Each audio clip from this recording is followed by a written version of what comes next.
Lecture 82 start करते हैं जी। Kaif 1 FAR 1 का प्लीज बेटा बस कर दें। अच्छा जी, कैश फ्लो के कुछ MCQs थे। 30 से ऑनवर्ड्स, 30 तक कोई मसला है तो भी पूछ सकते हैं।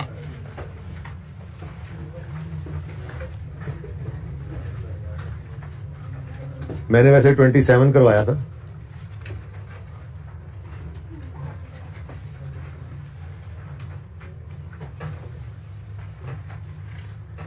और गालिबन 104 निकला था, डी ऑप्शन था। 28 बहुत आसान है, पता नहीं दूसरी क्लास में बच्चों ने पूछा था, पहले देख लेते हैं। यार ये सैलरीज एंड वेजेस का लेजर बनाना है, सिंपल। मतलब चलो यार, पेज नंबर बताओ इस दीवाने को। Page 627। Zaman Limited extracted general ledger from which it shows salaries and wages expense of 50 million during the year. General ledger में से एक्सट्रैक्ट किया उन्होंने एक्सपेंस की फिगर, ठीक है। और it's cash flow statement reported cash paid to employees 42 million. अब salaries and wages expense कितना है जी, बता रहा है। सैलरी वेज एक्सपेंस कितना बता रहा है, 50 बता रहा है, क्लियरली लिखा हुआ है। और सैलरीज एंड वेजेस पेड कितना बता रहा है, 42। अगर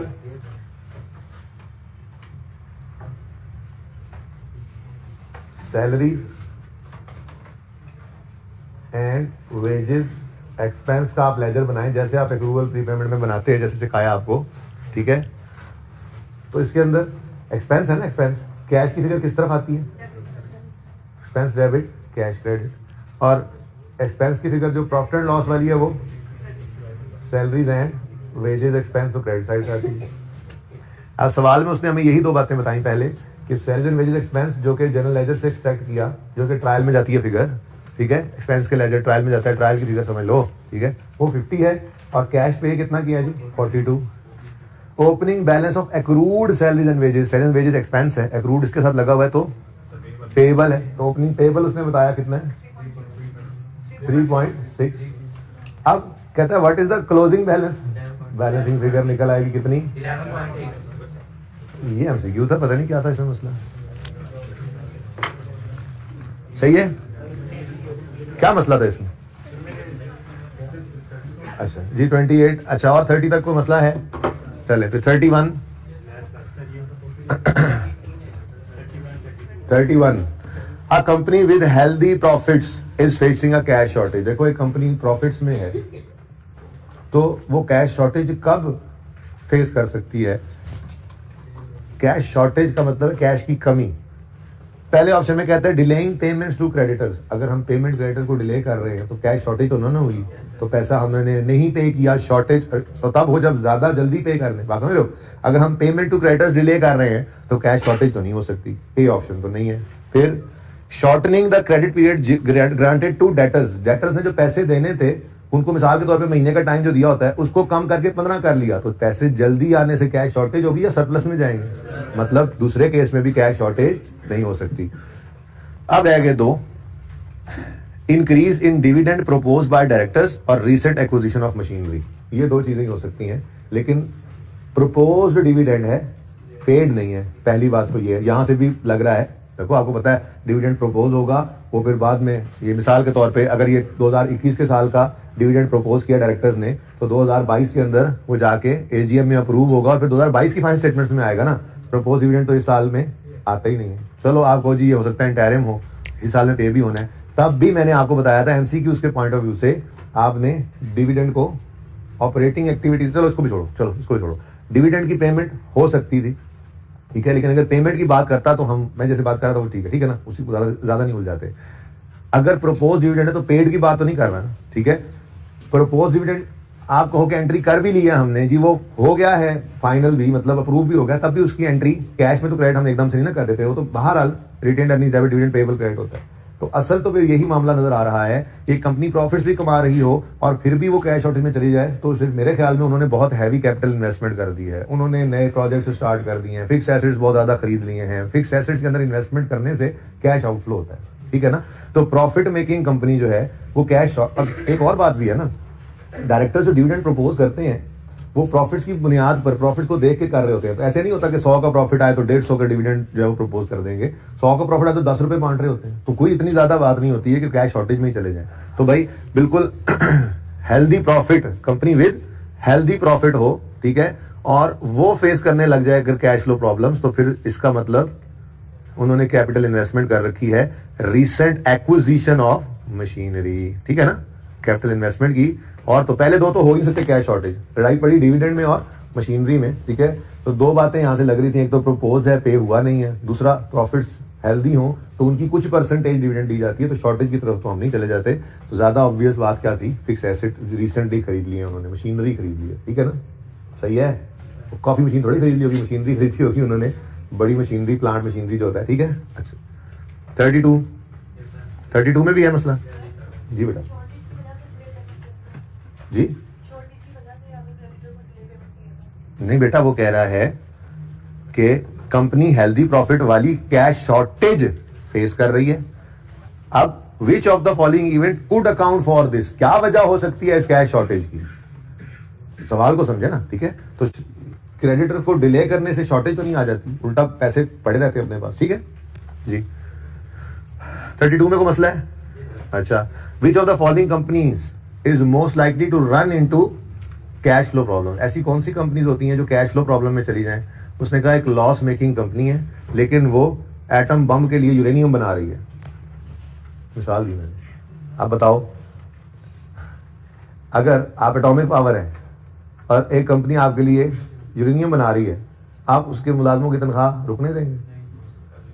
गवर्नमेंट के लिए वाइटल कंपोनेंट बनाने वाली ऑर्गेनाइजेशन चाहे लॉस में भी है, कैश फ्लो प्रॉब्लम उस पर नहीं आ सकता, ठीक है ना, बात समझ रहे हो।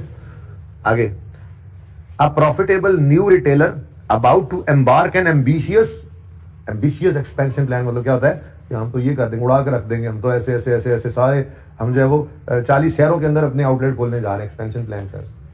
अब है तो वो प्रॉफिटेबल लेकिन न्यू रिटेलर है और वो एम्बिशियस एक्सपेंशन प्लान रखता है, तो एक्सपेंशन करने के लिए कैपिटल इन्वेस्टमेंट है भी जरूरत। अब हालांकि वो प्रॉफिटेबल है, ठीक है, हालांकि प्रॉफिटेबल है लेकिन एम्बिशियस एक्सपेंशन प्लान रखता है, तो फिर तैयार रहे, he is most likely to run into cash flow problem. उसको बहुत कैश की जरूरत पड़ेगी कैपिटल इन्वेस्टमेंट के लिए, आपको पता ही है। अप फ्रंट खर्चा होता है ना, आपने 50 शहर में दुकानें खरीदनी है, उसके अंदर सारा इंफ्रास्ट्रक्चर लगाना है, वो अप फ्रंट आपको एक खर्चा करना पड़ रहा होता है, बाद में फिर बिजनेस चलेगा, सेल्स आएंगी, फिर देखी जाएगी। फिलहाल तो अभी वो अगर एम्बिशियस एक्सपेंशन प्लान रखता है तो फिर तैयार रहे, कैश फ्लो प्रॉब्लम्स आ सकते हैं, कैश की तैयारी करके जाए उस तरफ, ये ना हो फंसा पड़ाओ, ठीक है। आई कहता है ये तो मुझे लग रहा है बी, ठीक है, बी तो मुझे लग रहा है। उसके बाद C, a company which has recently sold part of its operation so as to concentrate on its core areas. तो यार जिस कंपनी ने कुछ पार्ट बिजनेस का बेचा है तो उसको कैश फ्लो की प्रॉब्लम थोड़ी आनी है, वो बेच के तो कैश उल्टा बढ़ गया होना है, कैश आ गया होना है, तो ये भी गलत ऑप्शन है। D, reasonably profitable long establish company with no expansion plan, establish company है, बेहतरीन काम चल रहा है, उनके प्रॉफिट्स आ रहे हैं, प्रॉफिटेबल कंपनी है और कोई इरादा नहीं रखते हुए एक्सपेंशन का, उनको कैश फ्लो का प्रॉब्लम नहीं हो सकता, ठीक है ना। तो फिर option D is the correct option. एक प्रॉफिटेबल रिटेलर है, नया है और एम्बिशियस एक्सपेंशन प्लान रखता है, तो फिर कैश बहुत ज्यादा उसको चाहिए होगा, ठीक है, सही है। 33 में को मसला है? किसने कहा कर देंगे डिस्कस? बताओ तो सही, वैसे भागो कहां से, तुम सही से बताना, वैसे मैं झूठ नहीं बोला मेरे साथ, ठीक है, अटेम्प्ट किए नहीं, अच्छा फिर मैं कर देता हूँ। अच्छा भाई, ये वैसे मेरे दिल में भी था कि ये डिस्कस हो, ठीक है। वो कहता है what is the immediate effect of making capital repayment, कहते हैं लोन के प्रिंसिपल अमाउंट की रीपेमेंट, ठीक है, कैपिटल रीपेमेंट ऑफ लोन। क्या है जी इमीडिएट इफेक्ट? अच्छा आप देखो ना, दो चीजें ध्यान में आती हैं, ठीक है ना, अच्छे बच्चे होते हैं ना, दो चीजें ध्यान में लेके आएंगे, लोन की प्रिंसिपल अमाउंट रीपे होगी तो इंटरेस्ट भी कम हो जाना है, फिर प्रिंसिपल जो कम हो जाएगा तो इंटरेस्ट कम होगा, तो इंटरेस्ट के कम होने से प्रॉफिट ने बढ़ना है, तो इसका मतलब प्रॉफिट में ए ऑप्शन नहीं है, कोई फर्क नहीं आना, ठीक है, ये वाला ऑप्शन नहीं होगा, बल्कि प्रॉफिट जो है वो बढ़ जाएगा और कैश कम होगा। बी ऑप्शन की तरफ जा ही रहे थे कि मैंने रोका। बी ऑप्शन क्या है? प्रॉफिट इंक्रीज होगा, कैसे? इंटरेस्ट, कह रहे हैं इंटरेस्ट कम हो जाना है सर, प्रिंसिपल लोन की प्रिंसिपल अमाउंट कम हो जाएगी तो इंटरेस्ट कम हो जाएगा, इंटरेस्ट कम होगा तो प्रॉफिट बढ़ेगा। तो बी ऑप्शन सही है ना, प्रॉफिट बढ़ गया और लोन रीपेमेंट की वजह से कैश कम हो गया। अब ये बी ऑप्शन क्या है कि जाने लगे थे तो मैंने उनको रोक के पूछा ये सवाल क्या कह रहा है कि अगले 1 साल में क्या इंपैक्ट पड़ना है। सवाल कह रहा है इमीडिएट इफेक्ट बताओ। आज अगर अभी के अभी 100 रुपए का लोन देना था, उसमें से 40 रुपए का लोन रीपे हो गया, तो उस रीपेमेंट से आज अभी के अभी का इंटरेस्ट एकदम से कम हो जाएगा? नहीं भाई, इंटरेस्ट तो आहिस्ता आहिस्ता एक्रू होता है। आज रीपेमेंट होगी, अगले 6 महीने या साल बाद जाकर इंटरेस्ट आहिस्ता आहिस्ता जो एक्रू होना है वो कम अमाउंट पे होगा ना। इमीडिएटली तो इंटरेस्ट नहीं ना एकदम से सेव हो जाना। क्या आपने लोन रीपे किया, आपको इंटरेस्ट की सेविंग को साथ पकड़ा देंगे? ऐसा तो नहीं होता ना। इसलिए बी ऑप्शन की तरफ कुछ बच्चे शायद गए हों घर में, ये सही नहीं था। ऑप्शन ए करेक्ट ऑप्शन है। वो क्या कहता है जी, प्रॉफिट पे कोई असर नहीं पड़ना, हाँ कैश डिक्रीज होना है। क्यों? लोन जो रीपे कर रहे हैं, ठीक है। बी ऑप्शन नहीं हो सकता। बी ऑप्शन क्यों नहीं हो सकता? क्योंकि इमीडिएट इफेक्ट प्रॉफिट पे कोई नहीं आना था इसका, और वो ये कह रहा है प्रॉफिट इंक्रीज हो जाना, ठीक है। सी ऑप्शन में वो तो जो गलत सोच जा रही थी वो उससे भी गलत हो गया, डिक्रीज तो हो नहीं सकता प्रॉफिट लोन की रीपेमेंट से, कैश माना कि डिक्रीज हो रहा है। और डी में कहता है प्रॉफिट डिक्रीज होगा और कैश पे कोई असर नहीं पड़ना, ये भी गलत ऑप्शन था, ठीक है। नेक्स्ट,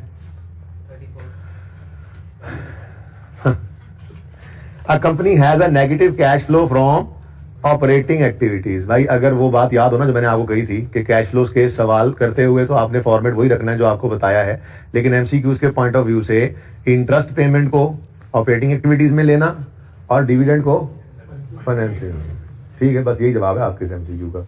एनीवेज, वो कहता है company has a negative cash flow from operating activities. What could explain this negative cash flow? High level of dividend payment. मैंने कहा ये तो हमने एमसीक्यू के पॉइंट ऑफ व्यू से सोचना ही क्या है, ये तो फाइनेंसिंग के पेमेंट है, इसमें तो कोई असर नहीं डालना। Next, substantial investment in new fix asset, investing activity है। Sudden increase in credit sale, ये एक पॉसिबल रीजन हो सकती है। ऑपरेटिंग एक्टिविटीज में सेल्स का कैश आता है ना, कैसे आता है वो प्रूव किया था हमने। डेटर को ओपनिंग क्लोजिंग लेते हैं तो कैश में कन्वर्ट हो जाता है, ठीक है ना, वर्किंग कैपिटल में। तो ऑपरेटिंग एक्टिविटीज में सेल्स, क्रेडिट सेल्स वाला कैश आता है, कैश इनफ्लो आता है, ठीक है ना।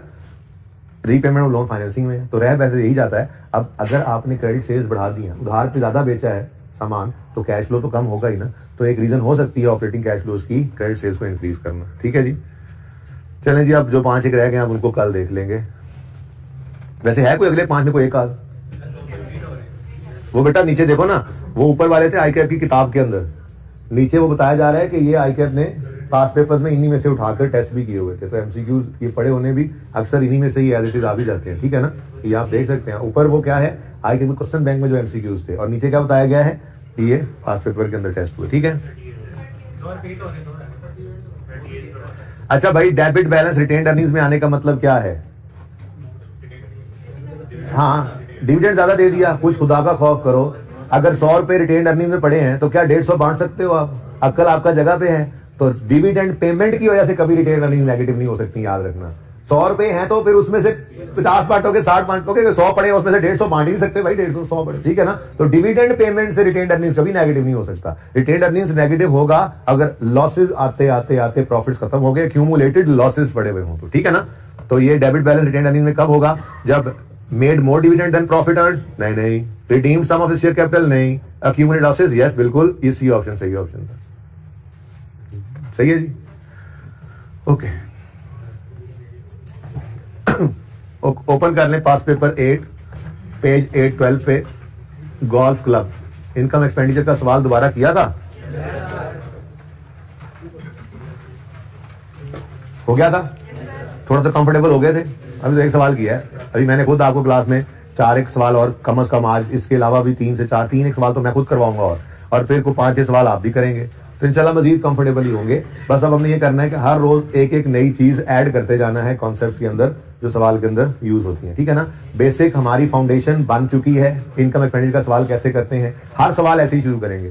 फॉर्मेट बनाएंगे, इनकम एक्सपेंडिचर का मुश्किल वाला फॉर्मेट पहले बनाएंगे, इनकम लिखेंगे, एक्सपेंस लिखेंगे, सफा खाली, और बैलेंस शीट का फॉर्मेट बनाएंगे, ओपनिंग फंड प्लस सरप्लस लिख लेंगे, बाद में डेफिसिट आ गया तो कोई बात नहीं, स्लैश डाल के डेफिसिट लिख लेना, ठीक है। लायबिलिटीज की हेडिंग और फिर एसेट्स की हेडिंग, बैलेंस शीट का फॉर्मेट खत्म। अगर ट्रेडिंग एक्टिविटी है, कभी भी इनकम एक्सपेंडिचर का पार्ट ना बनाना, उसको अगर रिक्वायरमेंट अलग से मांग ले तो रिक्वायरमेंट का नंबर देकर वो लिख देना, trading activity sale less cost of sale GP वाली। और अगर रिक्वायरमेंट ना कहे अलग से तो वर्किंग वन उसे बना लेना। इनकम एक्सपेंडिचर का कभी पार्ट नहीं बनाना, अलग से ट्रेडिंग एक्टिविटी को कैलकुलेट करके प्रॉफिट हो तो इनकम में लिख देना, लॉस हो तो एक्सपेंसेस में, और आगे तो वही वर्किंग्स जिनके ओपनिंग क्लोजिंग नजर आ रहे हैं उनके लेजर्स ओपन कर लेंगे। ठीक है, हर सवाल हम ऐसे ही करेंगे अब इंशाल्लाह। ठीक है, आज का सवाल थोड़ा सा लेंथी है, लेकिन आप देखेंगे सब कुछ वैसे ही रिपीट होना है, बस एक दो नए कॉन्सेप्ट्स आएंगे, वो भी मैं आपको बता देता हूँ। ठीक है, वैसे जरा गो थ्रू कर लेते हैं चलो सवाल को। Treasurer of a golf club, please page पे पहुंच गए हैं। Treasurer of a golf club has produce following receipt and payment account. चलो ये शुक्र है आज पे रिसीट पेमेंट है, हो सकता है कल को सवाल शुरू हो जाए जिनमें कैश अलग बैंक अलग हो। ठीक है, एक टॉपिक होता था सिंगल एंट्री का, वो और ये मिलते जुलते ही हैं, वो खत्म हो गया, ये अभी भी मौजूद है। एनीवेज, जो हमने कल काम किया वही सिंगल एंट्री में भी करते थे, उधर ज्यादा मुश्किल होता था, यहाँ आसान है। वो जो हमने एंड पे बैलेंस फिगर निकाली है, तो ये तो हम कैश फ्लो में भी कर रहे थे। आपने और किया था कैश फ्लो के अंदर क्या करता था, वो इनकम एक्सपेंसेस दे देता था, हमें कैश निकालना पड़ता था। जैसे इनकम एक्सपेंडिचर पे आए, अब हमें चाहिए था इनकम एक्सपेंस, अब कैश देना, रिसीट पेमेंट दे दिया, पकड़ा दिया। ठीक है ना, तो कोई बात नहीं है भाई, बस हमें ये पता होना चाहिए नॉर्मली एक लेजर में क्या चीज आती है। तो अगर अब नॉर्मेलिटी होगी तो सवाल खुद बताएगा। जैसे डेटर है, डेटर के लेजर में क्या होता है, normal opening, sale, credit sale, cash receive from debtors और क्लोजिंग, ये नॉर्मल 4 चीजें हैं। कोई अब नॉर्मेलिटी हो खुद से अज्यूम नहीं करनी। बैड रिटर्न ऑफ है या नहीं है, सवाल बताएगा। डिस्काउंट अलाउड डेटर्स है या नहीं है, सवाल बताएगा। बात समझ गए? तो अब नॉर्मेलिटी हमेशा सवाल बताता है। इन्वेंट्री का लेजर है, 4 नॉर्मल चीजें, opening, purchase, cost of sale, closing. वो जी इन्वेंट्री का नॉर्मल लॉस भी तो हो सकता है भाई, होगा तो सवाल बताएगा। ये एनआरबी लॉस भी तो हो सकता है, वो होगा तो सवाल बताएगा यार। अब नॉर्मेलिटी हमेशा सवाल नहीं बतानी है, नॉर्मल चीजें आपके सामने जो हो, अगर सवाल ने कोई नॉर्मेलिटी नहीं बताई तो वो नॉर्मल चीज बैलेंस नहीं निकालो। ऐसे ही करते हैं कैश फ्लो के अंदर। एक्यूमुलेशन का अकाउंट हम कहते थे ओपनिंग, क्लोजिंग और एक्सपेंस होता है, और डिस्पोजल की डेफिनेशन निकलती है। तो डिस्पोजल सवाल नहीं बताएगा तो हम ओपनिंग क्लोजिंग का डिफरेंस डेफिनेशन एक्सपेंस ही ले लेते थे बस। ठीक है, चलो पढ़ के देखें इसमें क्या है। वैसे मैंने आपको ये बताया था कि सोर्सेज ऑफ इनकम होते हैं डिफरेंट, ठीक है ना, जिसके अंदर डोनेशंस, इनके ऊपर तफसील से बात करेंगे। आज तो नहीं, आज तो ये सवाल पूरा करेंगे क्योंकि अभी दूसरा सवाल है ना। कल अगर जिस दिन भी सवाल थोड़ा ऐसा हुआ कि जो 1 घंटे में होगा तो 20 मिनट डोनेशन पे बात कर लेंगे। डोनेशन डिफरेंट किस्म के होते हैं, स्पेसिफिक भी, जनरल भी। स्पेसिफिक में फिर 1-2 किस्म के होते हैं। बड़ी आसान डिस्कशन है, मुश्किल कुछ नहीं है, लेकिन फिलहाल तो हमने सादा बात की है। डोनेशन चंदे ये क्या है, एक सोर्स ऑफ इनकम है। डिटेल डिस्कशन इस पर रहती है। फिर सब्सक्रिप्शन इनकम देख लिया था कल हमने, कैसे अकाउंटिंग करते हैं इसकी, ये भी एक सोर्स ऑफ इनकम है। सब्सक्रिप्शन भी होती है, मेंबरशिप फी भी होती है। वो जब भी कहीं पे आप मेंबरशिप लेने जाए ना, वो कहते हैं कि फिलहाल एक तो आप ये मेंबरशिप फी जमा कराएं, आप हमारे मेंबर बन जाएंगे, और फिर उसके बाद मंथली या क्वार्टरली या एनुअली सब्सक्रिप्शन वो अलग होती है। ठीक है ना, तो ये भी एक सोर्स ऑफ इनकम है। ठीक है, ऐसे ही हमने देखा था trading activity within non profit organisation. Trading activity कर सकते हैं, कैंटीन ओपन कर ली, हॉस्पिटल खोला हुआ था नॉन प्रॉफिट ऑर्गेनाइजेशन, बीच में फार्मेसी ओपन कर ली, उसमें भी कैंटीन ओपन कर ली। ठीक है, कैंटीन तो हर जगह ही ओपन हो जाती है, पता है आपको। आप अस्पताल बनाओ, आप स्पोर्ट्स क्लब बनाओ, जहां मर्जी चले जाओ, कैंटीन तो हर जगह। ठीक है, अच्छा, तो trading activity within non profit organisation हो सकती है। अपने खर्चे पूरे करने के लिए वो ये करें, जो इनकम आ जाएगी तो इनकम में ऐड कर देंगे। इस घर इसको भी लेके नहीं जाते स्पॉन्सर्स या ट्रस्टीज, ये भी इससे आने वाली कमाई भी इस्तेमाल कहां पे होती है, नॉन प्रॉफिट ऑर्गेनाइजेशन के खर्चों को पूरा करने के लिए। ठीक है, बस वो तो फिर ऐसे चलाते जाएं आगे। लेगेसी इनकम थी वो देख लेंगे। ठीक है ना, अच्छा, अब कभी कभी ऐसा होता है कि कुछ इवेंट्स की भी इनकम आ सकती है। जैसे हमने स्पोर्ट्स क्लब बनाया, तो स्पोर्ट्स क्लब में हमने कहा कि ऐसा करते हैं, एक क्रिकेट मैच करा लेते हैं। तो ये इंजमाम को, वसीम अकरम को, वकार यूनुस को, अब्दुल रज़ाक को, उमर अकमल को रहने देना, इन सबको जो है वो हम हैं मोहम्मद किसको नहीं अब ये वो मसरूफ हैं, मैं पुरानों की बात कर रहा हूँ। ठीक है, जितने रिटायर्ड थे, अच्छा बस ठीक है ना, मेरी मर्जी में जिसको बुलाओ, मेरा स्पोर्ट्स क्लब है, तुम लोग ऐसे ही छोके हो रहे हो बीच में। अच्छा सुनो, ये हमने क्या कहा कि एक हम अपनी इस क्लास से एक 11 बना लेते हैं और एक 11 वहां से पूरी कर लेते हैं, और एक मैच रख लेते हैं हमारे स्पोर्ट्स क्लब का वर्सेस ओल्ड क्रिकेटर्स। ठीक है जी, और हमने इसको एडवर्टाइज कर दिया।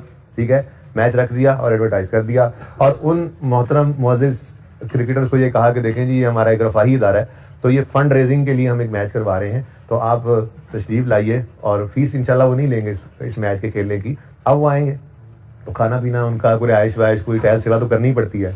फिर ग्राउंड श्राउंड तैयार करना पड़ेगा, कोई नाइट का मैच है तो लाइटें शाइटें लगानी पड़ेंगी, कुछ खर्चे भी होंगे। फिर हम उस मैच पे टिकट लगा देते हैं, कुछ उससे इनकम्स भी आएंगी। अब जो भी इवेंट करवाता है नॉन प्रॉफिट ऑर्गेनाइजेशन के अंदर, नॉन प्रॉफिट ऑर्गेनाइजेशन जो भी इवेंट करवाती है, ठीक है, for the purpose of raising funds ही होता है। तो उस इवेंट के कुछ एक्सपेंसेस होते हैं, कुछ इनकम्स होती हैं। हम उनको नेट करके देख लेते हैं। अगर नेट करने से एक्सपेंसेस कम हो, इनकम्स ज्यादा हो, तो वो नेट इनकम इनकम्स में शो कर देते हैं। और अगर वो नेट करने से एक्सपेंसेस बढ़ जाए तो ये लॉस एक तरह से होता है, जिसको हम एक्सपेंसिव साइड पे शो कर देते हैं। इसका एक फायदा भी होता है नेट करने का। नेट करने का फायदा ये होता है कि पता लग जाता है कि ये जो इवेंट हमने इस दफा करवाया ना, अगली बार ये नहीं करवाना, कुछ और सोचो, इस पे तो नुकसान आ गया। बात समझ रहे हो? ये डिफरेंट है। इसी तरह से सोर्स ऑफ इनकम एक दो और भी आएंगे। मेंबरशिप में लाइफ मेंबरशिप का एक कॉन्सेप्ट भी है। तो ये सारी चीजें आहिस्ता आहिस्ता मैं आपको बताता चला जाऊंगा। फिलहाल तो मैंने आपके साथ ट्रेडिंग एक्टिविटी की बात की, ये बात हो गई थी हमारी, और सब्सक्रिप्शन की बात हमने कर ली। डोनेशन सिंपल वाला हमने देख लिया, ठीक है, वो कोई मसला नहीं है, तो सीधे बात करेंगे, मैं स्टार्स पे तब लगाऊंगा, ठीक है। सब्सक्रिप्शन की बात कर ली हमने और ट्रेडिंग एक्टिविटी की बात कर ली, ठीक है। अब जो इवेंट्स हैं, इवेंट्स इनके अंदर सवालों में हुआ क्या करेगा, आपके इनकम एक्सपेंडिचर के सवालों के अंदर निशानी क्या होगी? निशानी ये होगी, कंपटीशन करवाया जी, डेबिट साइड पे उसकी फीस आ रही है, यानी पैसे आए, और क्रेडिट साइड पे उसके एक्सपेंसेस आ रहे हैं। ओ ठीक है। अब ये निशानी होगी उन इवेंट्स की, ठीक है, कि रिसीट साइड पे उसका आना नजर आ रहा होगा और पेमेंट साइड पे उसके खर्चे नजर आ रहे होंगे, तो उनको नेट करके देखेंगे। अगर नेट में पॉजिटिव आंसर हुआ तो इनकम्स में, और नेट में नेगेटिव आंसर हुआ तो एक्सपेंस में। और ये इसलिए करते हैं हम नेट करके, ताकि हमें ये पता रहे कि अगली बार ये इवेंट करवाना है या नहीं करवाना है। अगर नुकसान ही आया तो फिर पागल थोड़ी अगली बार फिर मैच करा रहे हो, कोई और काम करेंगे, तो बंदर वाले को बुला के डुगडुगी भिजवा लेंगे, ठीक है।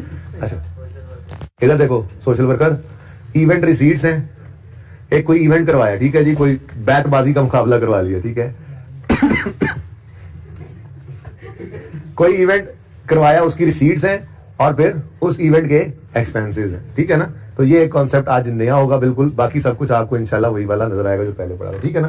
तो इनको क्या कर लेंगे, नेट कर लेंगे इनकम और एक्सपेंस को, और इनकम हुई तो इनकम में, एक्सपेंस आया नेट में तो एक्सपेंस में शो कर देंगे। क्लियर है? ये एक नया कॉन्सेप्ट आज हमने पढ़ा, कोई भी इवेंट हो सकता है, ठीक है ना। अच्छा चलो पढ़ते हैं, नई चीज तो हमने देख ली। Year of a golf club has produced following receipt and payment account, यानी कैश एंड बैंक इकट्ठा ही है, और the year ended 31 December 12।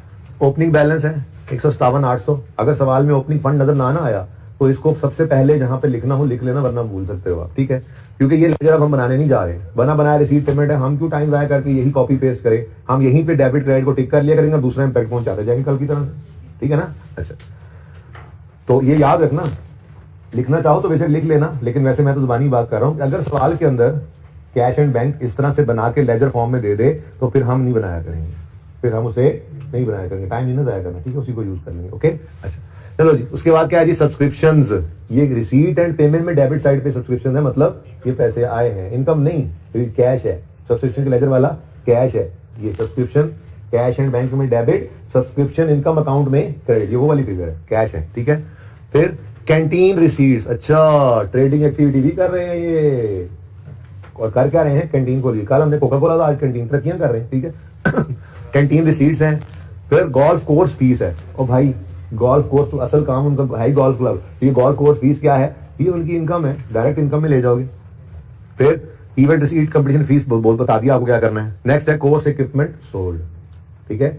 Course equipment जो गोल्फ कोर्स है उसके अंदर कोई इक्विपमेंट है, वो गाड़ियां से फिर रही होती हैं अजीबो गरीब सी, और इस तरह से कोई दो चार चीजें इक्विपमेंट उनका होगा ना अपना, वो कुछ इक्विपमेंट बेचा है, डिस्पोजल है, ठीक है। डायरेक्ट नहीं लेके जाओगे इंशाल्लाह, जब थोड़े बड़े हो गए हो डिस्पोजल का अकाउंट बनाओगे भाई, जैसे बनाते आए हो कैश फ्लो में। हाँ बस वहां पे हमें गर्ज दोनों फिगर से होती थी, यहाँ पे सिर्फ गेन से होगी, ठीक है। लेकिन ये कैश ऑन डिस्पोजल है जो आया। फिर पेमेंट्स में कैंटीन पेमेंट्स हैं, कैंटीन पेमेंट्स परचेजेस कह लो, लेकिन हमने इसको हमेशा पेमेंट टू द क्रेडिटर्स ही कहना है, कल उसूल लिखवाया था, ठीक है। उसके बाद wages and salaries club house की इनकम एक्सपेंडिचर में जाएंगी direct, wages and salaries canteen वाली, ट्रेडिंग एक्टिविटी वाली वर्किंग वन में, अगर वर्किंग होगी रिक्वायरमेंट तो रिक्वायरमेंट होगी तो रिक्वायरमेंट अलग से बना देंगे, वरना वर्किंग वन ये हमारी होती है ट्रेडिंग एक्टिविटी, ठीक है ना। तो कैंटीन की वेजेस ट्रेडिंग एक्टिविटी में शो करनी है, इनकम एक्सपेंडिचर में डायरेक्ट शो नहीं करनी। कल यही किया था स्टूवर्ड वेजेस, तो कल वाला काम ही रिपीट हो रहा है, एक दो चीजें बस नहीं आया करेंगे, ऐसे ही हर सवाल के अंदर जितना काम किया हुआ पहले वो रिपीट हो जाएगा, एक दो चीजें हर रोज नहीं सीख लेंगे, ऐसे ही चलते हैं हम लोग, तो आप पता नहीं कैसे चलते हैं। कोर्स रिपेयर्स एक्सपेंस है, इंश्योरेंस एक्सपेंस है, इलेक्ट्रिसिटी एक्सपेंस है, टेलीफोन एक्सपेंस है। ओपनिंग क्लोजिंग अगर हुआ तो उसका लेजर बन जाएगा, यहां से उस लेजर में पोस्ट, और अगर ओपनिंग क्लोजिंग ना हुआ तो बार नहीं, बल्कि आपने कहा था नैरो नैर ठोकर जाना है हमने, ठीक है जी। अच्छा उसके बाद इवेंट एक्सपेंस है, सन्ड्री एक्सपेंस है, कंपटीशन एक्सपेंस है और क्लोजिंग आ रहा है। ये क्लोजिंग बैलेंस शीट में जाता है, भूल ना जाना, इसलिए पहले ही लिख देना इसको। गलती हुई तो भाई सही कर लेंगे, कल भी तो की थी। Opening and closing balance of current assets and current liabilities are as follows. Canteen trade payables, canteen inventory, subscription, telephone due मतलब पेएबल, कंपटीशन एक्सपेंस ड्यू। ये क्या है? ओपनिंग क्लोजिंग गिवन है। जिनके ओपनिंग क्लोजिंग गिवन है उनके ledgers बनेंगे। ठीक है, आगे उसने फिक्स एसेट को थोड़ा अलग से बता दिया। ठीक है, ओपनिंग बता रहा है आपको खैर से, क्लब हाउस एंड कोर्स है एक एसेट हमारे पास, फिक्स्ड फिटिंग्स हैं और कोर्स इक्विपमेंट है। Value of club house and course comprise of blah blah, course equipment और डिस्पोज ऑफ ब्ला ब्ला। ये दोनों एडजस्टमेंट्स हैं वो फिक्स एसेट से रिलेटेड है, ऊपर वाली एडजस्टमेंट है, यानी कि 2, 3 और 4 हम मिला के पढ़ेंगे इंशाल्लाह। अब इंश्योरेंस प्रीमियम पे during the year covered. Oh, insurance premium पर दिया, एक्रूवल्स भी हैं, एक्रूवल प्री पेमेंट भी टेस्ट हो रहे हैं। कह रहे हैं इंश्योरेंस प्रीमियम जो दिया है वो इतना अच्छा कवर करता है, यहाँ से प्री पेमेंट या पेएबल की फिगर निकलेगी वैसे ही जैसे एक्रूवल में करते थे। ठीक है, वो इंट्रो में वापस ले गया आपको। फिर canteen manager is entitled to a bonus equal to 20% of canteen profit after charging is bonus. ठीक है, ये भी इंट्रो का कॉन्सेप्ट है। ठीक है, आज टाइम मिल गया तो प्रूफ भी कर दूंगा जैसे इंट्रो में सिखाया जाता है, ना मिला तो आंसर बना लेंगे।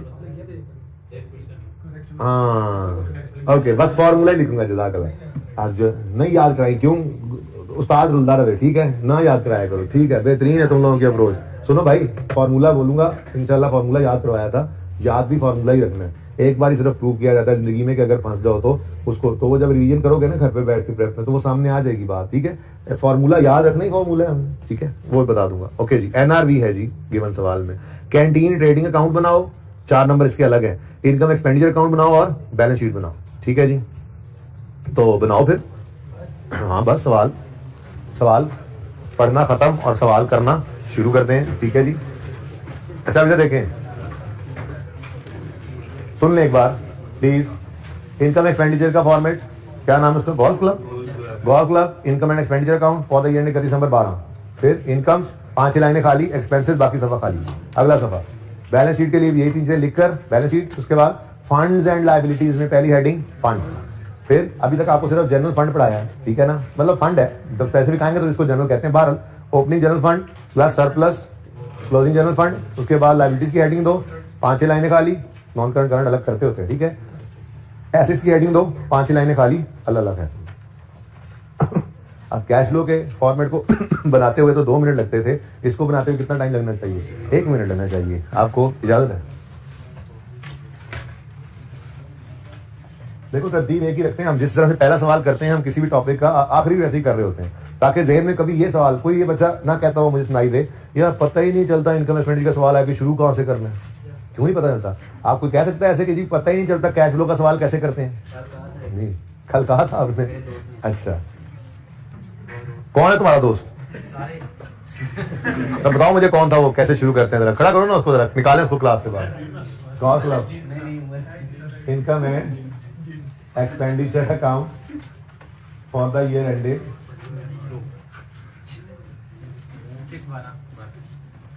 आप अपना फॉर्मेट बना लीजिए, वो मेरे साथ हेल्प कर सकते हैं। 31 दिसंबर 12 इनकम और 15 लाख के दो मेनू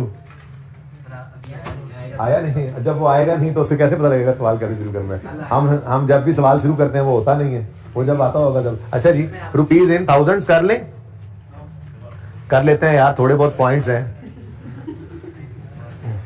कर लेते हैं। Rupees in thousands,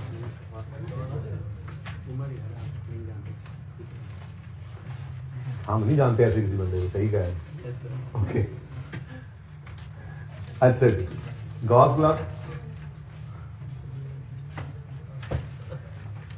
balance sheet as on 31 December 12। Funds and liabilities में funds, opening general fund plus surplus लिख लो, डेफिसिट आ गया तो स्लैश डाल के डेफिसिट भी लिख सकते हैं। लायबिलिटीज में तो कोई नॉन करंट लायबिलिटी मुझे नजर नहीं आई, बाहर आगे देख लेंगे। 5-6 लाइनें इसके लिए खाली छोड़ो। फिर एसेट्स हैं, एसेट्स में नॉन करंट एसेट्स होते हैं और करंट।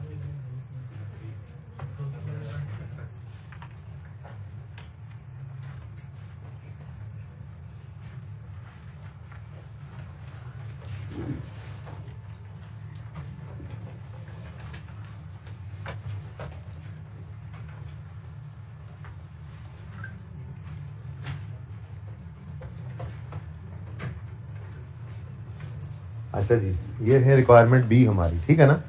रिक्वायरमेंट बी है इनकम एक्सपेंडिचर अकाउंट भी बनाओ और बैलेंस शीट भी बनाओ। और आज तो सवाल में रिक्वायरमेंट ही बना दी उसने, कैंटीन ट्रेडिंग अकाउंट बनाओ।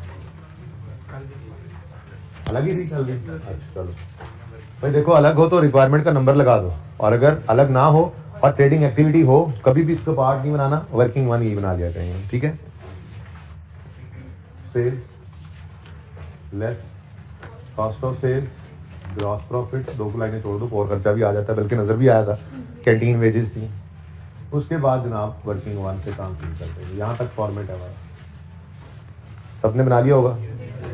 अब आ जाएंगे, जिन जिन के ओपनिंग क्लोजिंग हैं उन उनके, अच्छा सही जुमला पता है क्या होना चाहिए? सही जुमला ये बनता है, जिन जिन के ओपनिंग या क्लोजिंग है। क्या मतलब, अगर किसी हमारे पास आइटम का सिर्फ ओपनिंग है, क्लोजिंग नहीं है, लेजर उसका भी ओपन कर लो। किसी का ओपनिंग नहीं है, क्लोजिंग है, लेजर उसका भी ओपन कर लो, ठीक है ना। तो सही जुमला तो असल में ये बनता है, कल का दिन यही बताया था, ठीक है ना, कि जिन जिन ओपनिंग या क्लोजिंग है उन उनका लेजर हम ओपन करें, ठीक है। फिलहाल तो ओपनिंग क्लोजिंग दोनों ही है। ये पहले वाला ओपनिंग है कॉलम, दूसरे वाला क्लोजिंग। तो तरतीब से शुरू कर देते हैं। कैंटीन ट्रेड पेबल है, जरा मैं ऐसे क्रेडिटर्स कह दूँ ज्यादा कंफर्टेबल लगता है। चलो क्रेडिटर कैंटीन जी, ये लाइबिलिटी है ना, तो ओपनिंग क्रेडिट साइड पे आएगा। अच्छा जी बोले, ओपनिंग 71,000 में कर रहे हैं, लेकिन एक डेसिमल यूज, डेसिमल के बाद एक पॉइंट यूज कर लेंगे हम, ठीक है, क्योंकि फिगर्स छोटी है ना। तो अगर कोई 10-12 एक फिगर आती है तो उसका कोई परसेंटेज लगा के आंसर आता है 0.4, तो फिर वो जीरो ना लिखना पड़ेगा ना राउंड डाउन करके, इसलिए एक पॉइंट के बाद एक डेसिमल यूज करें। और अगर एग्जैक्ट आंसर देखना, आंसर थाउजेंड में, रुपीज में, बुक में जरा देखो रुपीज में है ना, तो अगर बुक के साथ आंसर मैच करना हो, बिल्कुल टिच टैली करना हो, तो फिर आप पॉइंट के बाद ना 3 डेसिमल यूज कर लेना घर पे जब सवाल करना हो, ठीक है। अच्छा जी, ओपनिंग 71, क्लोजिंग 55.2। नेक्स्ट क्या है? इन्वेंट्री। इन्वेंट्री भी कैंटीन की ही है, ये इकट्ठे ही अच्छे लगते हैं वैसे दोनों भाई। तो कैंटीन इन्वेंट्री, इन्वेंट्री कैंटीन लिख लेते हैं, जैसे ही हो जाता। चले, एसेट है, ओपनिंग 60, क्लोजिंग तो काफी जीरो तो बच ही रहेगा। ओके नेक्स्ट क्या है? सब्सक्रिप्शन है, एरियर में है, एडवांस में है, बस एक ही अकाउंट बनाएंगे, आपको पता है, ठीक है। नंबर 3 सब्सक्रिप्शन इनकम का अकाउंट बना लेते हैं।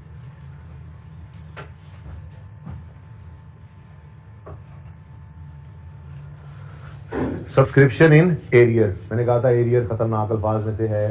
एक्सपेंस के साथ लगे तो पेएबल का मतलब देगा, इनकम के साथ लगे तो रिसीवेबल का। सब्सक्रिप्शन क्योंकि इनकम है ना, इनकम पेएबल थोड़ी होती है, इनकम रिसीवेबल हो सकती है, ठीक है ना।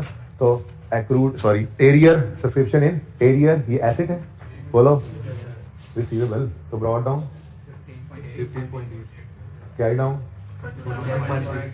27.6, ठीक है। नेक्स्ट सब्सक्रिप्शन इन एडवांस, ये लायबिलिटी है। ओपनिंग बताओ 55.2, बड़े सिफर बच गए यार, अल्हम्दुलिल्लाह शुक्र है 1000 में। क्लोजिंग 35.5, ये फिगर तुझे राउंड कर करके बता रहे 35.5, लो जी 5। ऐसे जी 5 ऐसे होता था, कैसे होता था 5? चलिए छोड़ सानू की फोन की सानू टेलीफोन ड्यू, ड्यू अप्रूव्ड, बदतमीज लफ्ज, ठीक है। टेलीफोन के साथ लग रहा है मतलब एक्सपेंस पेएबल, ठीक है। तो टेलीफोन एक्सपेंस का लेजर बनाएंगे हम। नंबर 4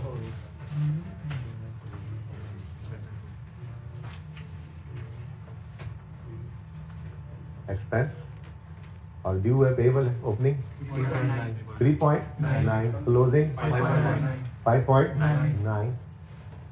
नेक्स्ट कंपटीशन एक्सपेंस, मतलब ये जो एक्सपेंस आएगा ना कंपटीशन वाला, ये डायरेक्ट नेट नहीं कर सकेंगे हम, जैसे मैं कह रहा था, ठीक है ना, बल्कि इसको पहले लेजर में फेंकेंगे, ओपनिंग क्लोजिंग से एडजस्ट होगी, क्योंकि कल बताया था ना जिसका लेजर उसे लेजर में फेंकना है, वहां से एक्सपेंस की फिगर निकलेगी, फिर वो ले जाएंगे, नेट कर देंगे, कोई मसला नहीं। लेजर ओपन कर लेते हैं जी। कंपटीशन एक्सपेंस पेबल, चलो कोई बात नहीं जी। कंपटीशन एक्सपेंस जी पेबल है, ड्यू पेबल जी। Opening 3.2, closing 3.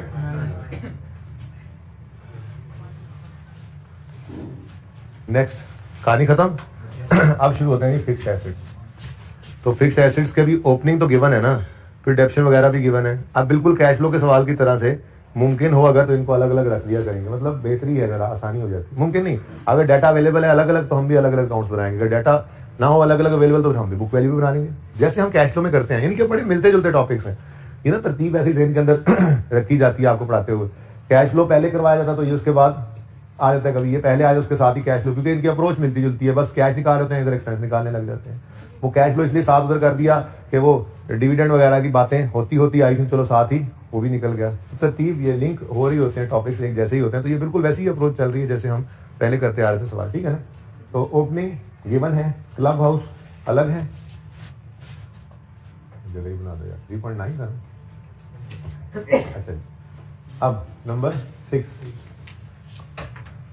Club house and course है, एक fix asset CH and C। अच्छा जी, CH and C cost opening बता दो 3156। अब और कुछ नहीं बताया होगा, कोई बात नहीं, वेट कर लेते हैं, ठीक है। डाटा गिवन होगा तो हम बाकी चीजें ले लेंगे, लेकिन साथ ही मैं तो कहता हूँ इसका एक्यूमुलेशन इस तरह ही बना लेते हैं, अगर आमने सामने रहे, ठीक है। तो accumulated depreciation CH and C जी। ओपनिंग 214.6, क्लोजिंग नहीं, अच्छा चल आ जाएगा, टेंशन नहीं, आ जाएगा। आगे बढ़े, fixtures and fittings number 8, fixtures and fittings cost opening 552, और फिर इसकी एक्यूमुलेटेड डेप्रिसिएशन इसी के सामने रख लेते हैं। Accumulated depreciation fixtures and fittings जी। ओपनिंग क्लोजिंग है, निकल आएगा, कोई मसला नहीं। कोई चीज तो गिवन होगी ना, डेप्शन एक्सपेंस निकालने का तरीका बता देगा तो हम क्लोजिंग निकालेंगे, क्लोजिंग कहीं बता दिया तो डेप्शन एक्सपेंस बैलेंस निकालेंगे, कोई मसला नहीं। डाटा भी डिपेंड करता है सवाल के। और लास्ट क्या है जी, course equipment number 10, course equipment cost की एब्रीविएशन यूज कर रहा हूँ, मसला तो नहीं कोई। अगर आपको मसला है तो आप फुल फॉर्म लिखें अपनी रजिस्टर पे, ठीक है। ओके, सी ओपनिंग मैंने मैं तंग कर रहा हूँ 1262 1262 और इस लिख लो पहले क्वेश्चन, इसका एक्यूमुलेटेड डेप्शन का अकाउंट बनाना है। ओपनिंग 542,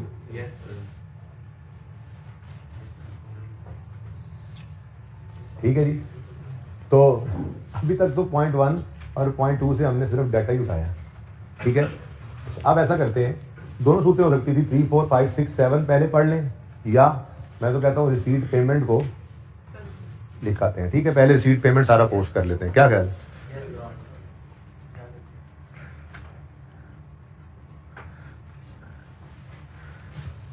तो अगर आज मैं वो कैश एंड बैंक की जगह RP लिखता रहूं तो कोई मसला तो नहीं है, कल दोनों चीजें लिखता रहा, ठीक है। चलो शुरू करते हैं। पूरा सवाल देख लिया हमने, कहीं हमें ओपनिंग फंड नजर नहीं आया, और ये भी नहीं कह रहा सवाल के अंदर कि भाई ये इसी साल में इन्होंने ऑर्गेनाइजेशन बनाई है नॉन प्रॉफिट की गोल्फ कोर्स, ये तो पहले से चला आ रहा है। ओपनिंग बैलेंसेस पड़े हैं तो ओपनिंग फंड भी होना चाहिए था ना।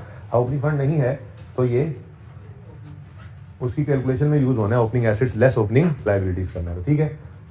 जगह तंग लगे तो कोई बात नहीं, हम बाद में वर्किंग कर लेंगे, लेकिन एक बार यहाँ पर इस ओपनिंग को लिख जरूर लो, ताकि वर्किंग भी करनी हो ना तो यहाँ पे पड़ा हुआ नजर आ जाए। क्योंकि देखो ये क्वेश्चन पेपर होगा आपके पास जिसमें रिसीट पेमेंट बना हुआ है, ठीक है। इसका ओपनिंग और इसका क्लोजिंग आप भूल सकते हो, क्योंकि बाकी सारे लेजर्स तो आपके आंसर शीट के ऊपर मौजूद होंगे ना। तो ओपनिंग भी आप ले लोगे, ओपनिंग फंड निकालते हो, क्लोजिंग भी आप बैलेंस शीट पे पहुंचा देते हो, ये अक्सर रह जाता है। तो इसलिए मैं बच्चों को कहता हूँ कि साथ साथ इसको भी जहां पहुंचाना है पहुंचा दो। ओपनिंग फंड नहीं नजर आ रहा ना, तो ओपनिंग फंड की कैलकुलेशन में ओपनिंग एसेट्स और ओपनिंग लायबिलिटीज आते हैं, तो ये रिसीट पेमेंट है यानी कैश एंड बैंक है, तो इसका ओपनिंग आना ही है, तो पहले ही लिख दो यहाँ पर। कितना है जी ओपनिंग 157.8, ये यहाँ पे लिख दो। Opening assets minus opening liability plus asset, ऐसे आते हैं प्लस कर देंगे, लाइबिलिटी जाएंगे माइनस, आज ब्रैकेट में ही करेंगे, कल करली वर्किंग होंगे। ठीक है, टिक करो जी, सब कुछ टिक करना है, कुछ छोड़ना नहीं। हो गया टिक भाई। नेक्स्ट सब्सक्रिप्शन, एंट्री बोलो, एंट्री बोलो। रिसीट पेमेंट डेबिट, ये कर दिया डेबिट, दोबारा तो बना नहीं रहे, टाइम इसी को यूज कर रहे हैं। Receipt payment debit, subscription account credit, कितने से? 654.9. ठीक है, जिसका लेजर मौजूद होगा ये लेजर में फेंकेंगे एंट्री, नहीं तो डायरेक्ट। नेक्स्ट कैंटीन रिसीट्स, ये सेल्स हैं कैंटीन की, डेटर्स तो आपको नहीं रहे कैंटीन के, सिंपल सेल्स में ले जाओ सीधा। ठीक है, receipt payment debit, sales of canteen credit, कितने थे? 331.4।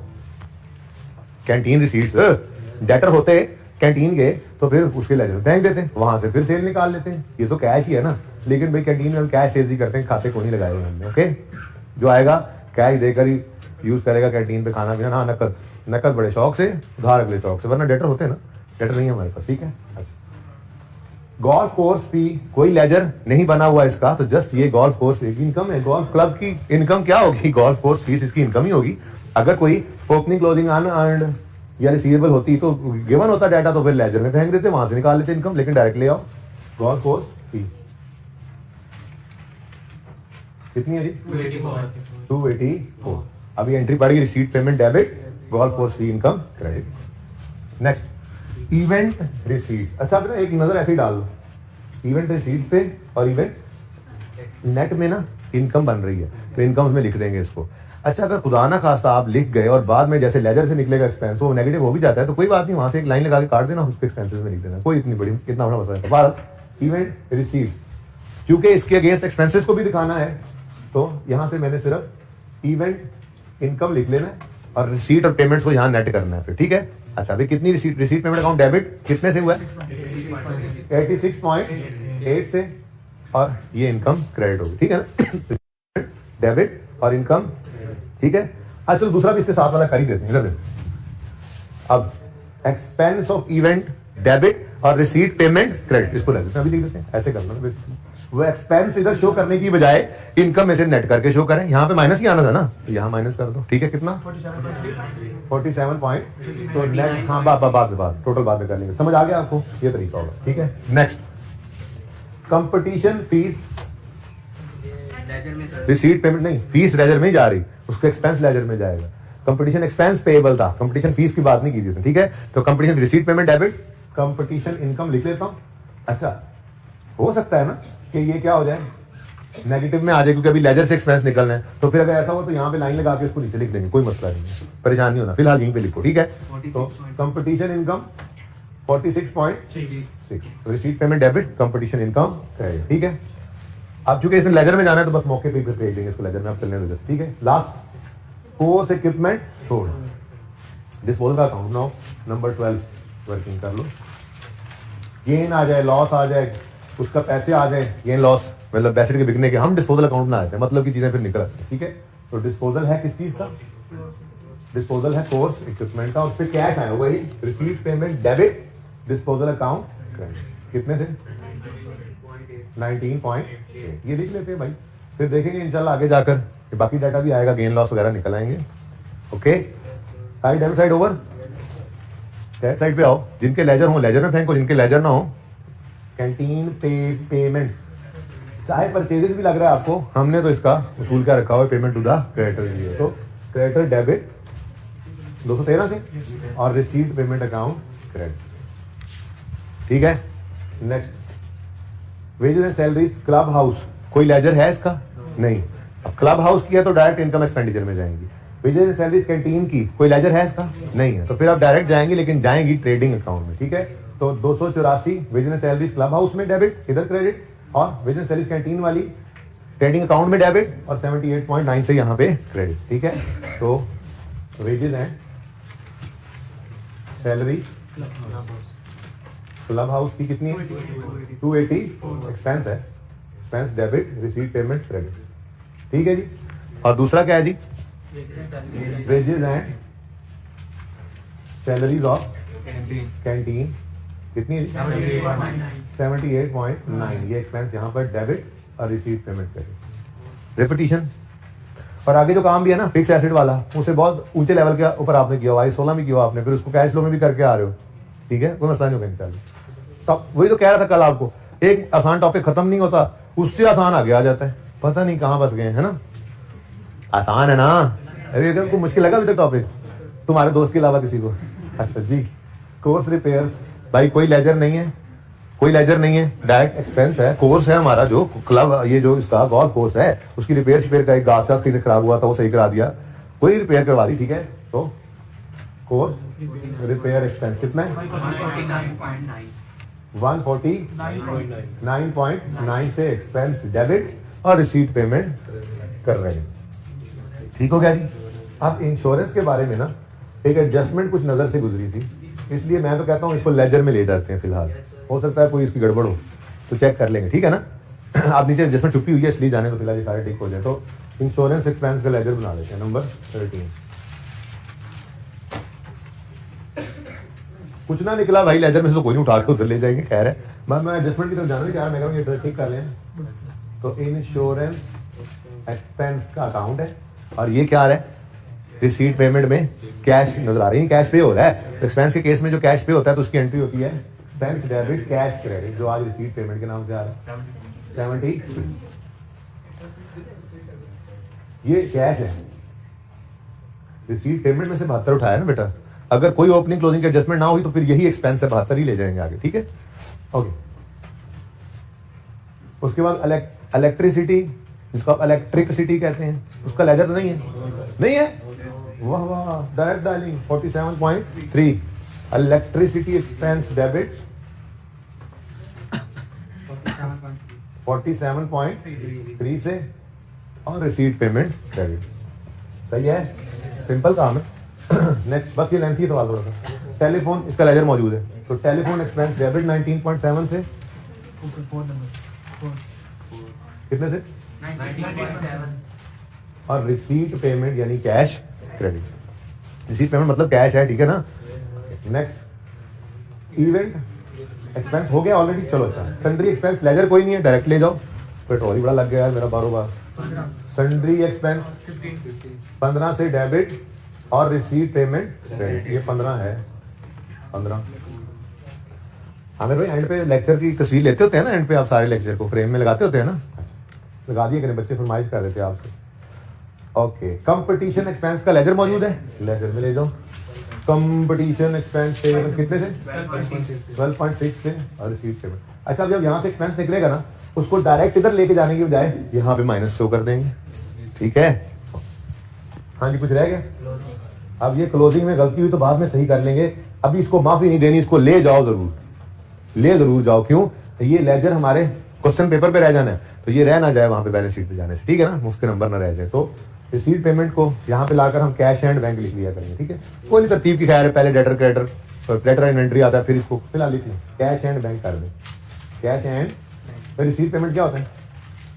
कैश एंड बैंक ही होता है ना। अच्छा, कोई रिसीट पेमेंट भी लिख के यहाँ पे लिख दे, कोई मसला नहीं है, खैर है क्लोजिंग बैलेंस, लेकिन ज्यादा बेटर है 641.6, ठीक, डन। लो जी, सवाल तो सारा गया।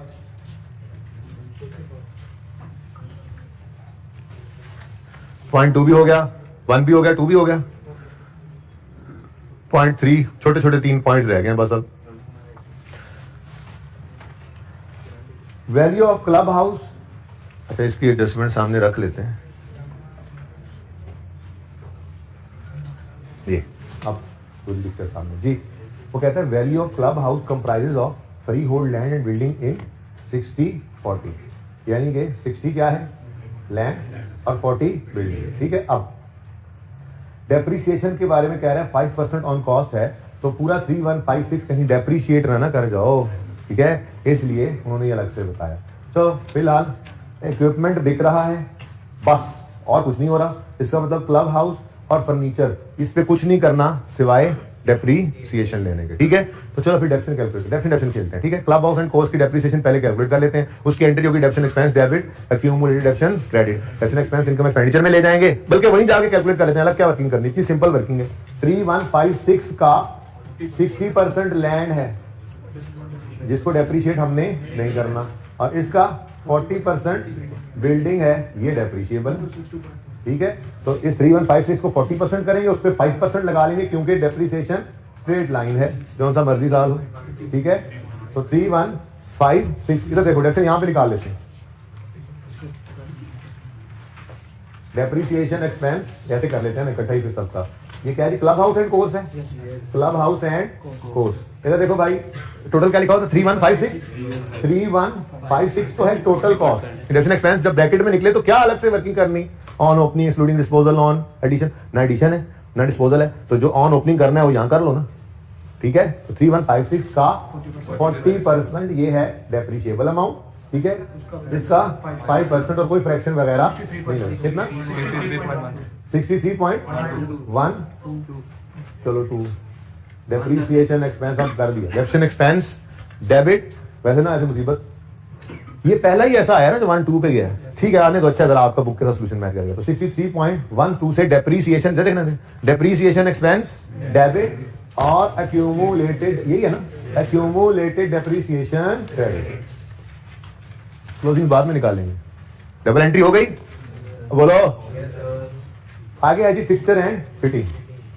कोर्स इक्विपमेंट बिका है एक, ये खरीदा गया था, ठीक है। बस आगे इंश्योरेंस है, आगे कैंटीन मैनेजर है, आगे मतलब फिक्सचर एंड फिटिंग में कोई एडजस्टमेंट नहीं है, ठीक है। 552 है, ये भी कॉस्ट पे है, 10% है, ये तो सबसे आसान हो गया फिर। फिक्सचर एंड फिटिंग कितनी कॉस्ट है, 552 इंटू 10% जी, 55.2। डेप्रिसिएशन एक्सपेंस डेबिट 55.2 से और 55.2 से accumulated depreciation credit. Working show कर दी एक बार सवाल में, ठीक है। अब क्लब हाउस एंड वो कोर्स इक्विपमेंट आता है, तो कोर्स इक्विपमेंट के लिए हम वो छोटी सी वर्किंग जो किया करते थे ना वो कर लेते हैं, ठीक है ना। तो यहाँ पे चमक तो नहीं पड़ रही, यहाँ पे लिख देते हैं number 14 depreciation expense.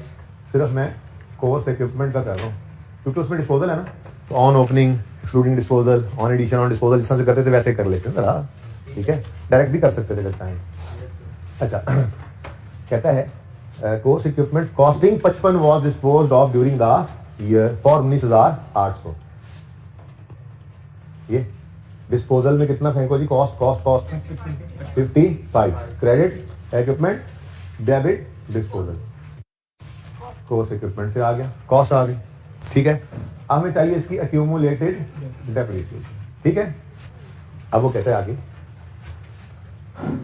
The equipment had been purchased on 1 January 2008 और बिग किस दिन रहा है, सॉरी हाँ सही है, बिग किस दिन रहा है।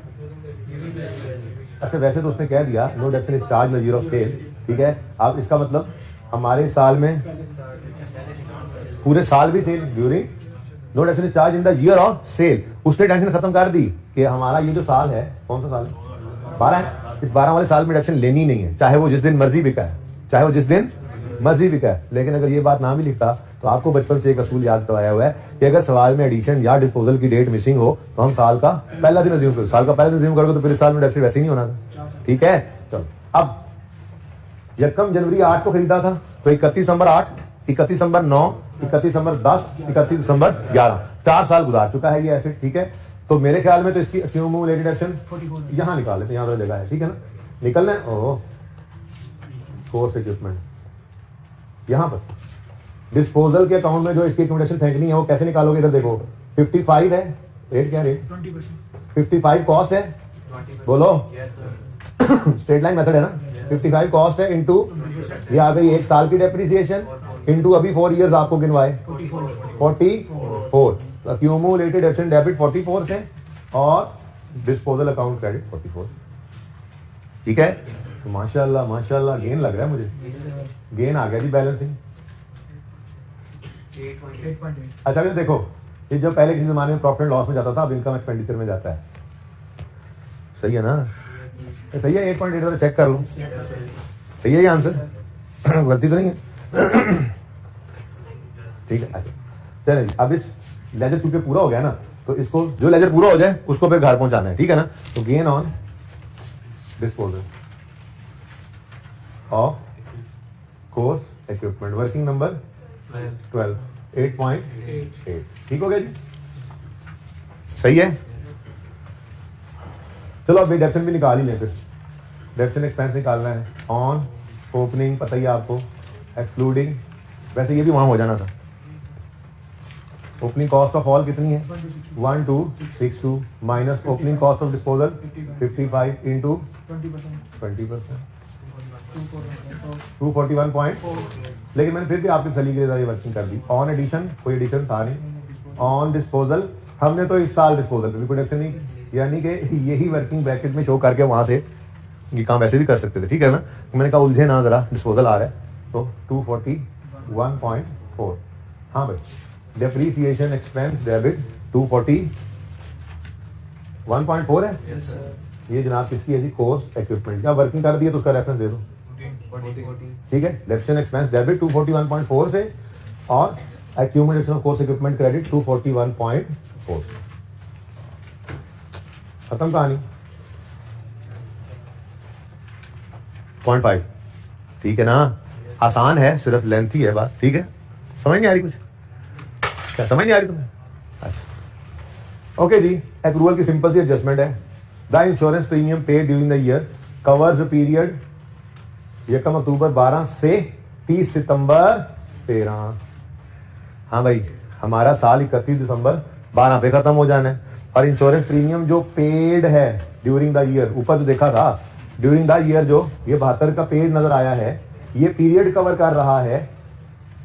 हमारा साल खत्म हो रहा है यहाँ पर लेट्स से 31 दिसंबर 12 पर, ठीक है ना। तो जनवरी, फरवरी, मार्च, अप्रैल, मई, जून, जुलाई, अगस्त, जनवरी, फरवरी, मार्च, अप्रैल, मई, जून, जुलाई, अगस्त, सितंबर, 30 सितंबर तक या 30 अक्टूबर तक, 30 सितंबर तक, ठीक है। तो कितने महीने आगे जा रहे हैं, हमारा साल यहाँ एंड हो रहा है। ये 72 हमने अपने साल में पे कर दिया है, लेकिन इसकी रेंज हमारे साल से आगे निकल रही है। कितने महीने आगे, 9 मंथ्स। तो ये 9 मंथ्स फिर पेएबल हुए ना, पेएबल, क्लोजिंग में पेएबल, जाग रहे हो ना, क्लोजिंग में प्रीपेड है, तो क्लोजिंग प्रीपेड, ठीक है।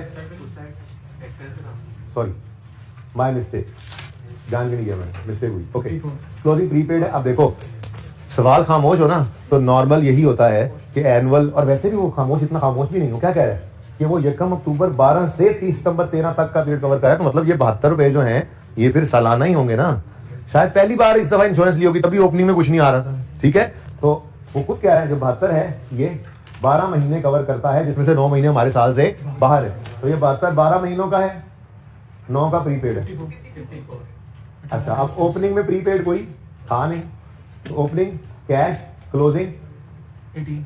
इंश्योरेंस एक्सपेंस, बैलेंसिंग फिगर कितनी आ गई 18, ठीक है। ये कहाँ, अच्छा दिया हुआ है, हाँ, गुड, फिर तो सही हो गया। The premium for the previous year amounted to 48। अब premium for the previous year दे रहा है, ये ओपनिंग प्रीपेड नहीं दे रहा, ठीक है। तो ये ओपनिंग प्रीपेड भी निकाल 70 बोला नीचे देना, रिसीट पेमेंट यानी कैश 72। अच्छा भाई, मैंने आगे देखा नहीं था, वो कह रहा है जी ओपनिंग में भी प्रीपेड बनता है। क्यों, क्योंकि पॉलिसी की शक्ल ही ऐसी नजर आ रही है, ये 1 अक्टूबर से शुरू होती है, 30 सितंबर पे जाती है।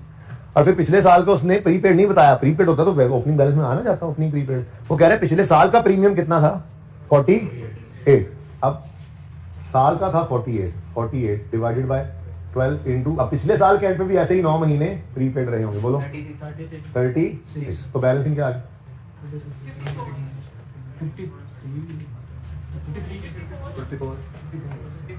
54 आ गया, इत्तेफाक की बात है। तो इंटरेस्ट, ये इंश्योरेंस एक्सपेंस वर्किंग नंबर 13 में 54 है, ठीक है जी।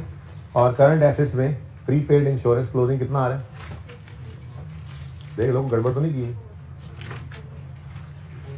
पे नजर मार लो। अच्छा जी 54, अभी 52 नहीं बोला किसी ने।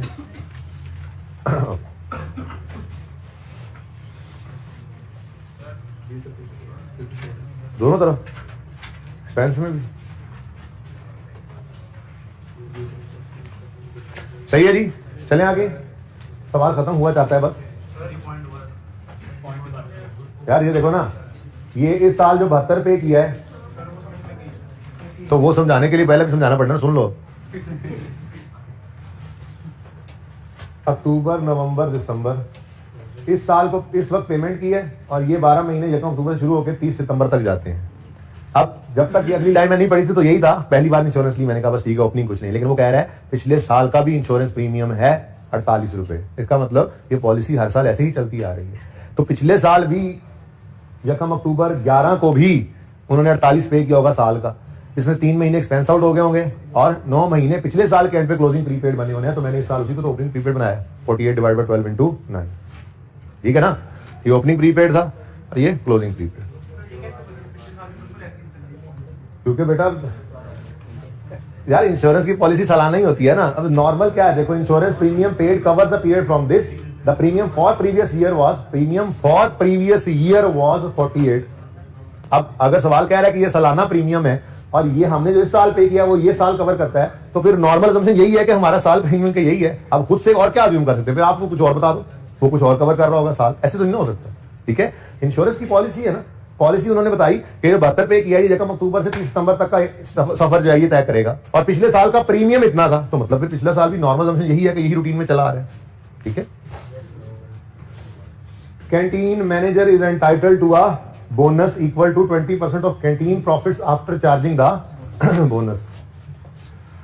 ओके, तो यहां पे पहले निकलेगा जीपी, उसके बाद जरा स्मार्ट होकर इसको लिखना पड़ेगा 78.9 था ना। ठीक है जी, उसके बाद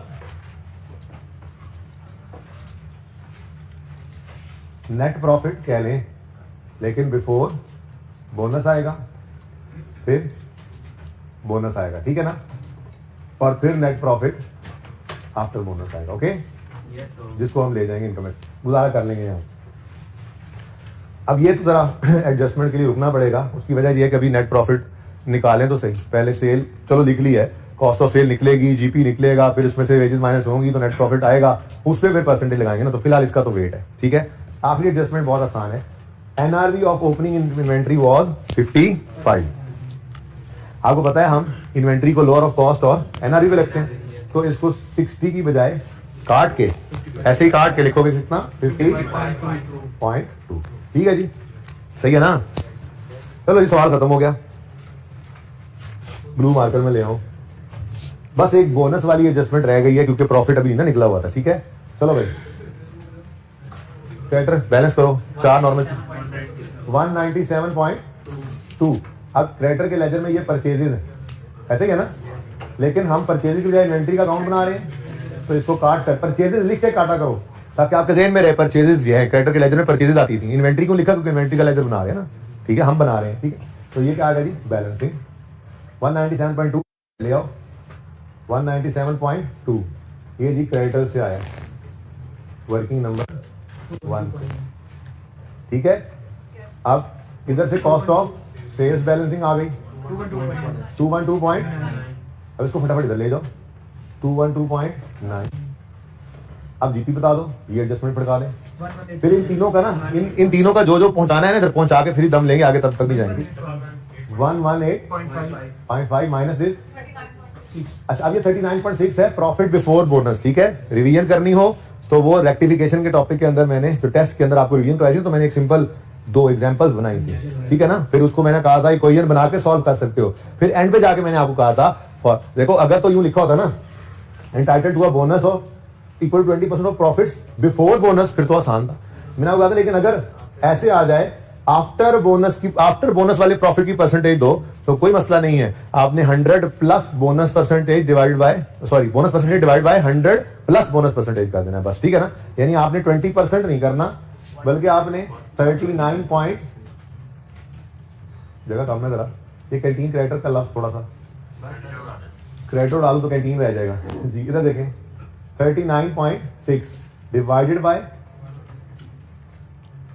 यार ऐसे मुश्किल हो जाएगा, जैसे याद किया वैसे लिख लो। 39.6 को इधर रख लो और 20 डिवाइडेड बाय 100 प्लस 20 कितना आता है 6.6। तो बाकी क्या बच जाता है 33। ठीक हो गया, सही है। अब ये देखो please, entitled to a bonus है, मतलब अभी पे हुआ नहीं, वरना रिसीव पेमेंट नजर आ जाता। ठीक है, इसका मतलब इसकी एंट्री भी डबल कर दो। ये देखो, बोनस एक्सपेंस डेबिट और बोनस पेएबल क्रेडिट। ठीक है जी, कितने से 6.6। अब इन तीनों को वर्किंग से जरा पूरा कर लेना। नेट प्रॉफिट 33 आया है, ये 33 ले जाओ यहां पर। प्रॉफिट फ्रॉम कैंटीन या ट्रेडिंग एक्टिविटी भी लिख सकते थे। ठीक है जी, 33। अब ये कौन सा लेजर था जी? क्रेडिटर का था, Canteen. क्रेडिटर। Yes, sir. अब इसमें से इस क्लोजिंग को ना भूल जाओ, इसलिए इसको अभी ले जाओ। क्रेडिटर ऑफ कैंटीन जी 5.2. 55.2। कैंटीन इन्वेंट्री में से कॉस्ट ऑफ सेल्स ऊपर चला गया था, ये क्लोजिंग 39.5 ना भूल जाओ, इसलिए इसको स्टॉक ऑफ कैंटीन यहां लिख लो। कितना? 39. तो ये काम भाई अब सिंपल सा काम है, बस बैलेंस करते जाओ, बैलेंसेस को पहुंचाते जाओ। ठीक है, ये रिक्वायरमेंट खत्म, क्रेडिटर वाला लेजर खत्म, कैंटीन इन्वेंट्री खत्म, सब्सक्रिप्शन इनकम पे आओ। बिल्कुल इजी है ना, बस एक ही चीज मिसिंग है और वो इनकम एक्सपेंस निकलता आ रहा है। तुम्हें नहीं मुश्किल लग रहा है? तुम्हें खान के बच्चे घर पे सवाल करना था ना कल जाके। अच्छा जी, कोई बात नहीं, ये 3 दफा फिर आज कर लेना, वो वाला भी ये वाला भी। बेहतरीन जी। 6.4. 680.4। ये क्या है जी? कौन सी इनकम? सब्सक्रिप्शन इनकम, बैलेंसिंग आई है। ठीक है, तो 680, कोई और इनकम तो नहीं आनी। सब्सक्रिप्शन आगे ध्यान लिखना, सब्सक्रिप्शन इनकम वर्किंग नंबर 3 कितनी जी? 686.4. 686.4। जिन्होंने बच्चों ने इंट्रो पढ़ी होती है, पता है आपको ऐसे छोटे मोटे मसले, एक्रूवल, रीपेमेंट, बैलेंसिंग उनको नहीं आते, और जो भगोड़े शगोड़े होते हैं उनको मसले मसाइल आते हैं जी। अच्छा सुने, क्लोजिंग को पकड़ लें। क्लोजिंग ये क्या है? लायबिलिटी, और ये क्या है? एसेट। तो सब्सक्रिप्शन इन एडवांस, क्या लफ्ज़ लिखा होगा सवाल में? चलो, ये है subscription in advance 35.5, liability side 35.5, और ये है सब्सक्रिप्शन इन एरियर 27. ये एसेट है।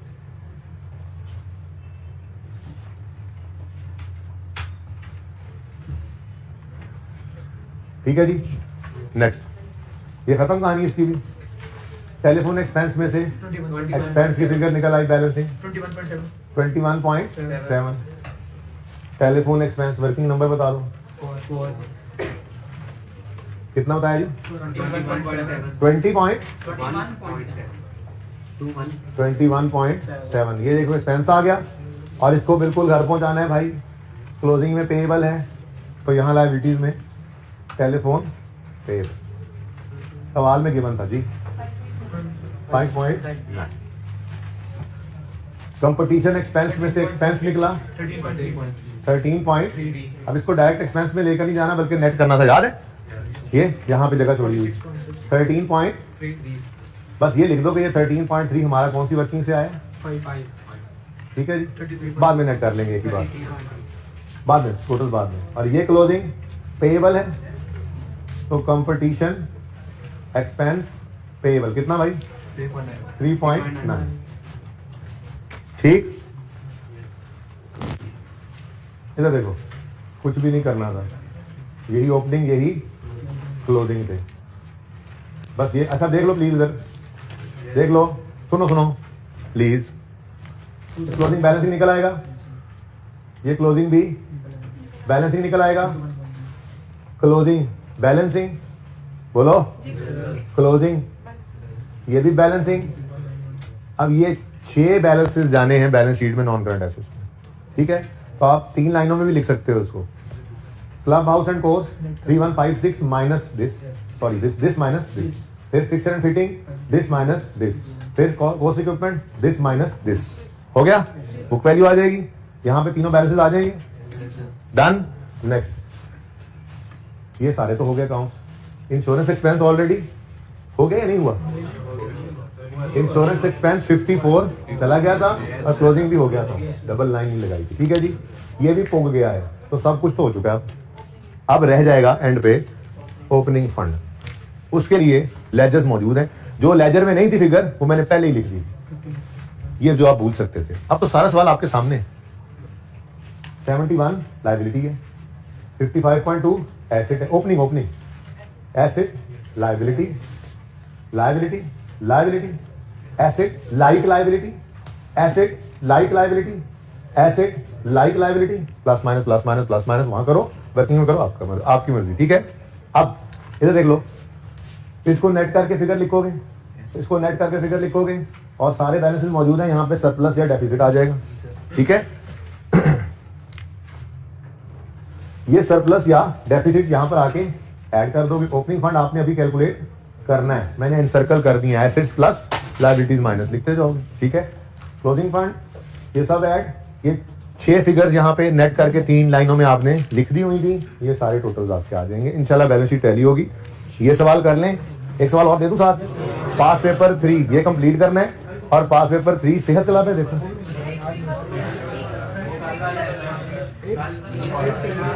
सेहत क्लब कौन सा है, देखो 4 है, सेहत क्लब 4 भी आपने करके आना है। अल्लाह हाफिज।